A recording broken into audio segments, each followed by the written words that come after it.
Hello and welcome to Myth Monsters. My name is Erin and I'll be your host for these little snack bite-sized podcasts on folklore and mythical monsters from around the world.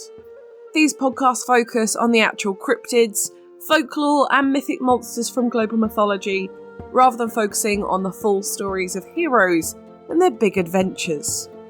I'll also be dropping in some references that they have to recent culture and where you can see these represented in modern day content so that you can learn more and get as obsessed as I am about these absolute legends of the mythological world.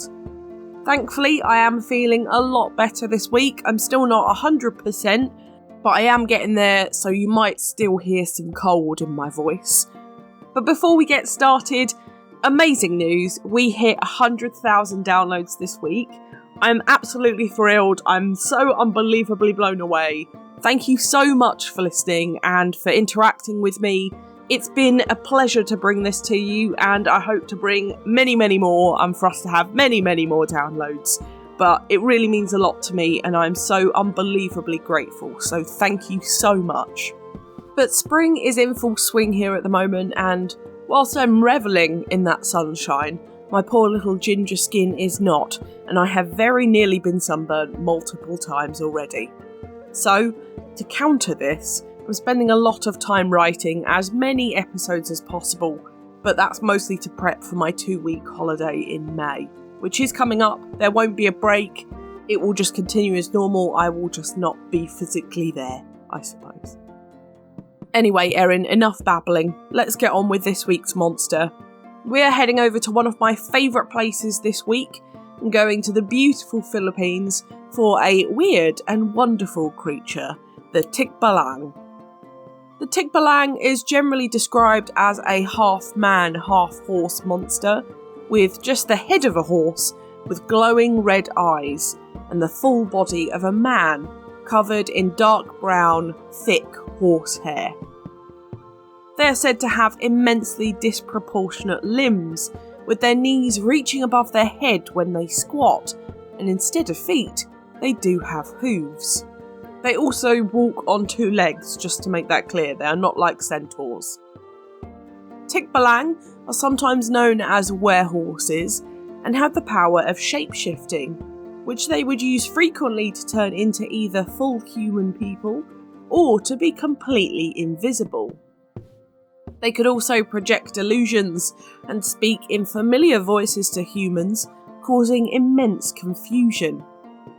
They have natural superhuman strength, jumping abilities, stamina, and are completely invulnerable to harm to their body, which does make them pretty fierce and intimidating opponents. They are incredibly territorial, and their main goal with humans was to scare them away, or play tricks on them in their jungle home, so that they actively stayed away from the Tikbalang's home. The tricks were so intense though, that the traveller would not be able to return to the path, and the Tikbalang would be blamed for their eventual death of exposure and or dehydration. Tikbalang live in the dark, overgrown areas of the jungle in the Philippines, and are sometimes known to live underneath bridges in the dark, damp corners of the world. They would most commonly be found in banana groves, wild fig or wild almond trees, and if scaring off humans doesn't work, they can get more violent. Tikbalangs could attack and end it with eating the victim, and if the victim was a woman, they would do even worse and rape and keep them hostage till they gave birth to a new Tikbalang, which is how they would reproduce. Although the birth of a Tikbalang isn't the only way a Tikbalang can come into existence, it was believed that they might originally be the spirits of aborted fetuses, which are sent down to Earth from limbo, the space in between traditional heaven and hell. However, this might be a mix-up with another monster, as it typically describes another Filipino monster, the Tiyanak, which was a vampiric baby, which we'll cover another time.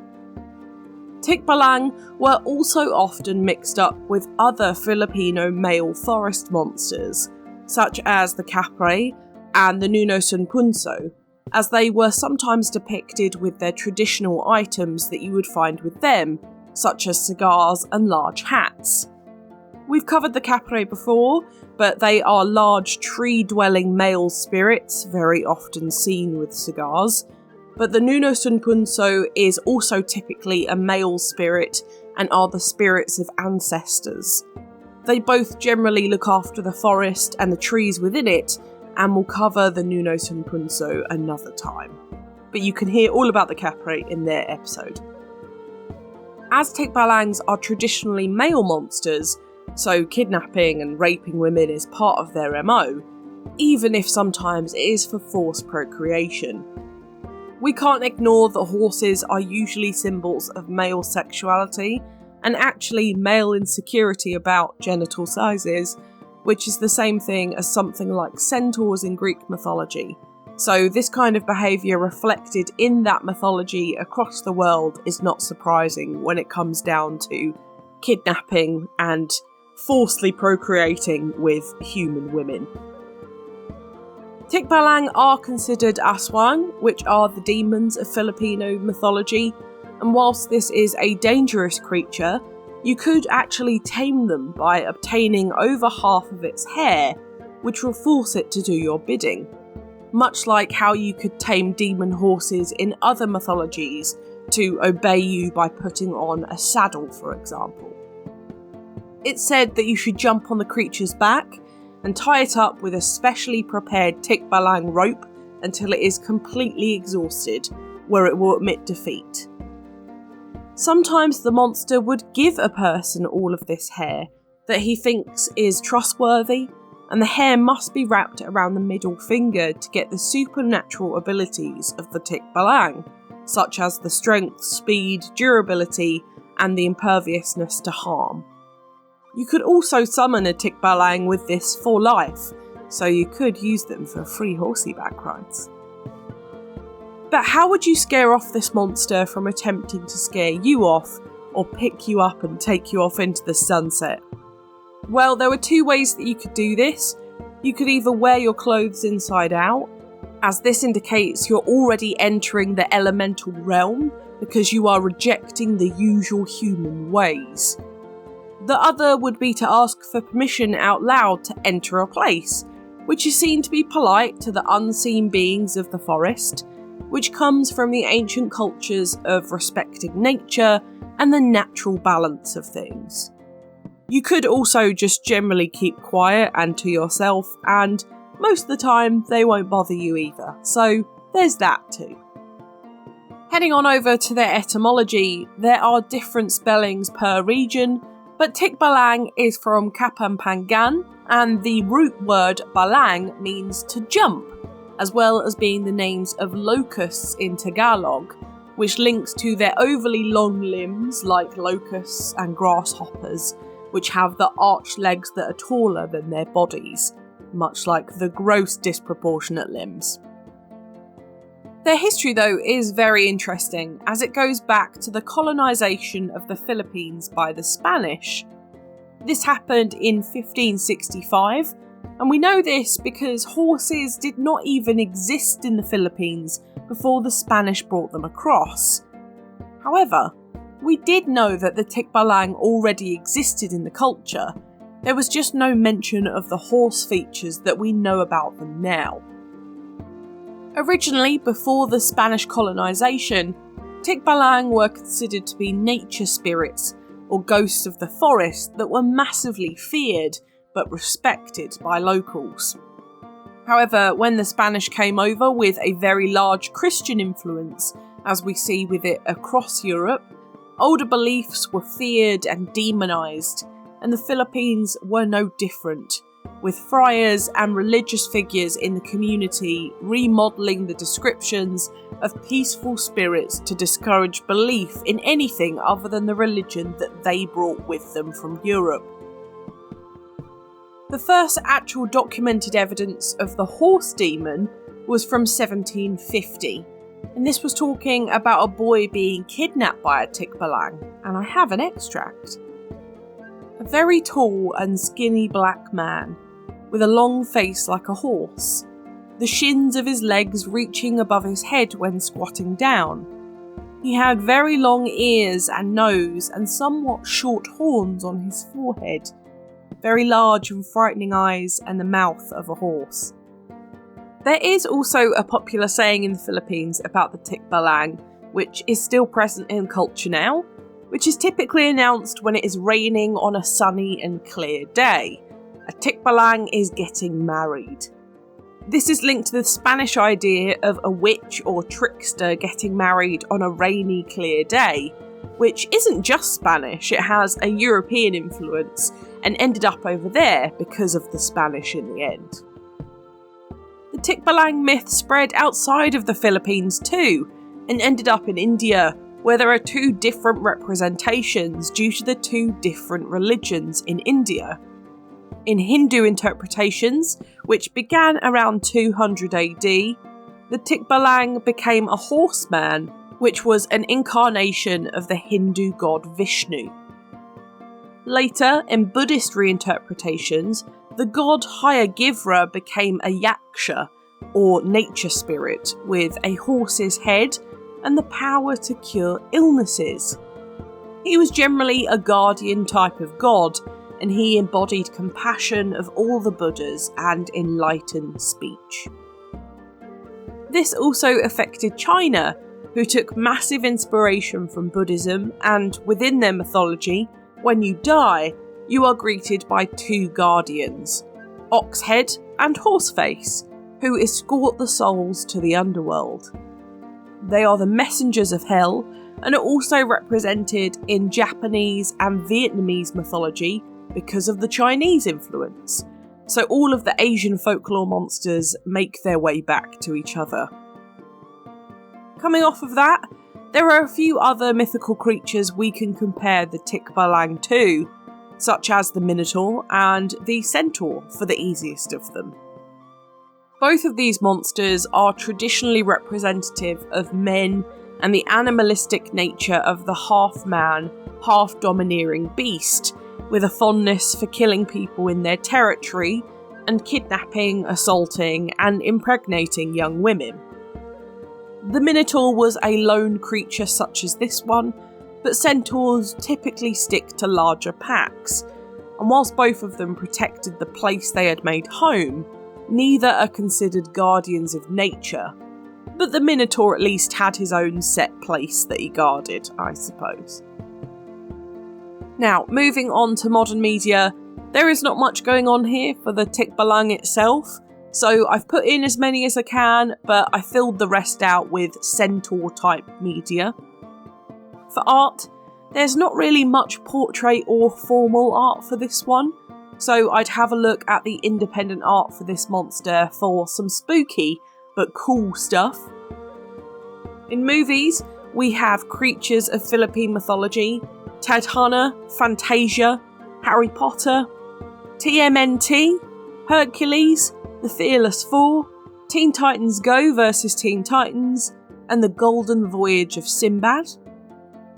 For TV, we have Lost Girl, Tresse, Centaur World, The Ancient Magus's Bride, A Centaur's Life, One Piece, Yu-Gi-Oh!, Andromeda, Xena Warrior Princess, Hercules The Legendary Journeys, Beastmaster, Chaotic, Gravity Falls, The Mighty Hercules, My Little Pony, Friendship is Magic, Futurama, The Simpsons, Wishfart, and Tigtone. On to video games, we have ones such as Infinity, Adventure Quest, Darkest Dungeons, Bayonetta 2, Final Fantasy, World of Warcraft, League of Legends, Guild Wars, Fire Emblem, Overwatch, Mortal Kombat, Quest for Glory, Dwarf Fortress, Dota 2, Shin Megami Tensei, Smite, Total War Warhammer, The Legend of Zelda, Mega Man 6, Oddworld, Stranger's Wrath, Kingdom Hearts 2, Heroes of Might and Magic, God of War, The Elder Scrolls Oblivion, Fallout, Dragon Quest, Fate/Grand Order, Castlevania, and Abyss Odyssey. My book recommendation this week is The Amazing Beasts of Philippine Mythology by the Ang Inc. Artist Collective. And as always with Filipino myths, have a look at the Philippine Myths, Legends and Folktales series by Maximo D. Ramos, which I'd always recommend for this mythos as they are a fantastic series of books. But now it's time for Do I Think They Existed? I really hope not.